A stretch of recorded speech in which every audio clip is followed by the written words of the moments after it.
Nous avons réussi à endiguer cette agression barbare du Rwanda. Euh, Quand ils ont appris, ils ont entendu parler du fameux deal que nous allons signer avec les États-Unis, qui n'est pas du tout un deal qui consisterait à brader les minerais de la République, mais ils se sont vraiment déployés comme jamais. Comme ils ne le font pas quand il y a des causes à défendre au pays. Mais pour ça, ils se sont vraiment déployés, tous, toutes catégories confondues, politiciens, religieux, société civile, tout ce que vous voulez, pour essayer d'empêcher, dissuader les Américains à faire ce deal avec nous. Donc pour laisser les Congolais dans la souffrance, ce que ça veut dire. Donc c'est pour vous dire combien nous avons d'ennemis dans ce que nous faisons. Mais nous n'avons pas peur de ça. Nous avons commencé ce combat bien avant eux, pendant qu'eux, ils buvaient du petit lait. Voilà. Nous étions déjà au combat. Nous connaissons ce que c'est, se mesurer à des puissances, à à des gens qui se croient puissants. Nous sommes habitués à ça et ça ne va pas nous décourager. Alors, tout ce que je peux vous dire, c'est par rapport à ce qui s'est passé hier. Vous pouvez suivre vous-même parce qu'il n'y avait pas de secret dans ce qui s'est passé. Je l'ai fait ouvertement. J'ai tendu la main à celui qui représente évidemment les forces qui agressent la République démocratique du Congo pour prendre à témoin le monde entier. Parce que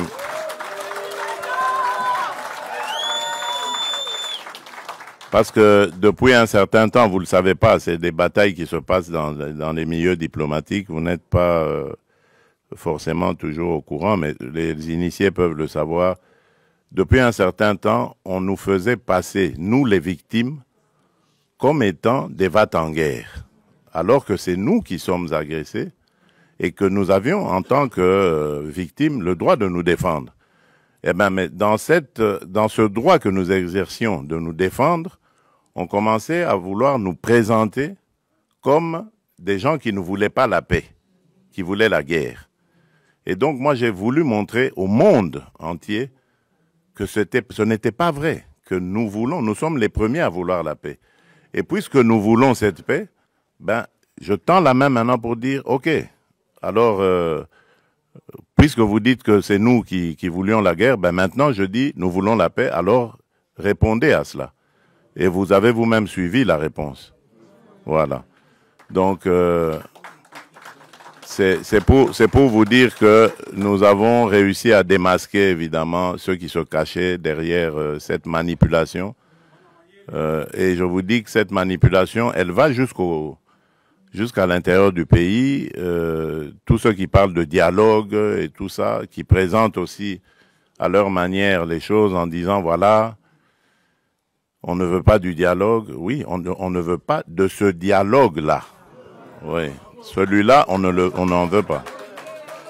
On veut d'un dialogue entre Congolais qui sont tous contre cette agression. La seule chose que je demande à ces gens qui veulent le dialogue, c'est d'abord de condamner l'agresseur, de le nommer clairement et de le condamner. Et là, alors, on va dire, ce sont des patriotes qui peuvent se mettre à nos côtés pour parler dialogue. On ne parle pas dialogue avec des émissaires des agresseurs, qui d'ailleurs, quand ils arrivent à la table des discussions, parlent que d'intérêts des agresseurs. Ils ne parlent pas d'intérêts des intérêts des Congolais. Il n'y a rien qui concerne les Congolais.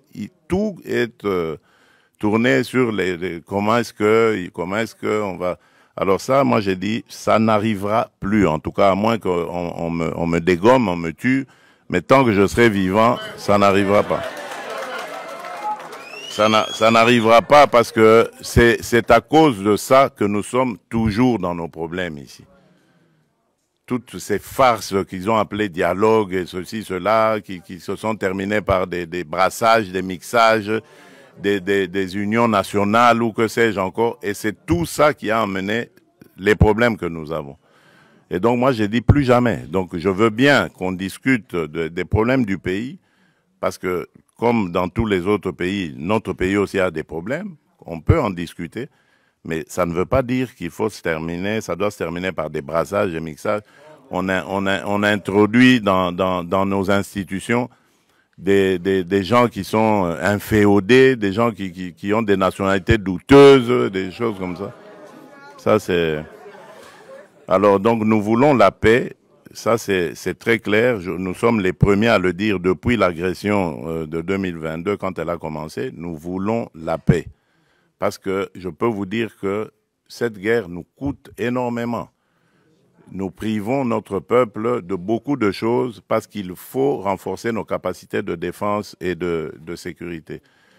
Et si on peut éviter cela et consacrer quand même ce peu de ressources à continuer à développer le social du peuple, les infrastructures, l'agriculture et tout ça, mais je signe des deux mains. Donc c'est pour ça que je dis, la paix, je la veux de tout cœur, mais pas à n'importe quel prix, pas une paix factice qui va encore nous rejeter, nous remettre dans les travers du passé et encore nous amener des problèmes et des victimes innocentes dans notre pays. Donc c'est ça que je tenais à vous dire.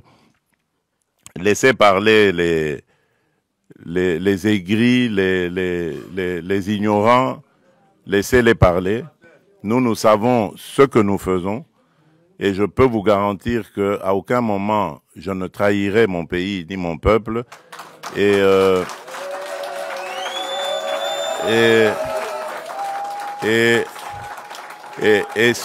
surtout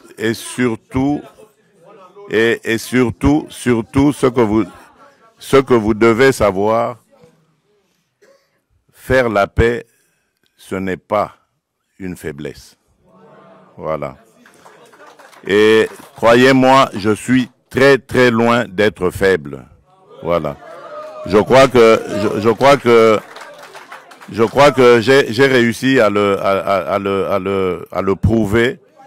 J'ai réussi à le prouver à plusieurs reprises. Si aujourd'hui on parle sanctions, si aujourd'hui on parle dialogue, médiation, que ce soit africaine ou autre, américaine et qatari, je crois que c'est grâce quelque part à ce que j'ai aussi fait, ne fût-ce qu'un peu.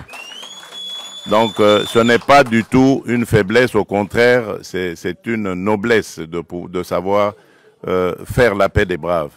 Je l'ai proposé, j'attends la réponse, je sais que ça a troublé, je ne tiens pas compte de ce qui est sorti, je sais qu'ils vont réfléchir et ils vont me faire une offre et c'est ce que j'attends.